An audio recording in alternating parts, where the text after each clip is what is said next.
जुडो लॻदे अब्दुल हादी भुरकड़ी में अजीब ख़ौफ़नाक बला ॾिठी वई आहे जेका राति जी ऊंदाही में नज़र अचे थी ऐं बकरियुनि ऐं रिढनि ते हमिलो करे हिननि खे खाए फ़रार थी वञे।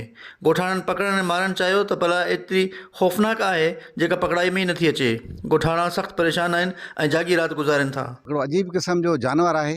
10-15 ॾींहंनि खां वठी हिन असांजे पूरे इलाइक़े में हले पियो ऐं पूरे इलाइक़े में ख़ौफ़ ऐं हिरास जी लहर जेका आहे सा छाइल आहे ऐं भरपासे जे मुख़्तलिफ़ माण्हुनि जा ऐं मुख़्तलिफ़ ॻोठनि में हिन बकरियूं या नंढा छेला माण्हू सुतल हूंदा आहिनि उन टाइम ते ही खाई वेंदो रुगो मथो पेर छॾे थो। छेलो राति ख़बर ई कोन्हे बिठो ख़बर ई कोन्हे कहिड़ी टाइम सभु सुता वेठा खाली छॾी भई का शइ कोन छॾी खाई जानवर खाए थो माल खाए थो छेला खाए नंढा छेला खाए थो। हाणे ही साम्हूं पेर लॻा पिया आहिनि पहिरीं त असांखे ख़बर कोन हुई ओचितो ही जानवर अची वियो जेको असांजो अची नुक़सानु कई।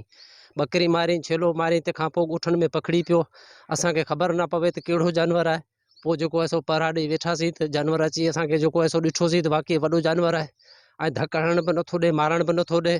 तक़रीबन 200-300 माण्हू गॾु था थियूं तॾहिं बि उतां विचा निकिरी थो वञे। ॻोठाणनि जो मुतालबो आहे त वाइल्ड लाइफ खाते समेत ॿियनि इदारनि खे घुर्जे त बला खे पकड़ण ऐं मारण में असांजी मदद कनि त जीअं असां ॻोठाणा सुकून जी ज़िंदगी गुज़ारे सघूं। कैमरामैन उमर अकरम सां गॾु शाहिद मजीद, सिंध टीवी न्यूज़, जुडो।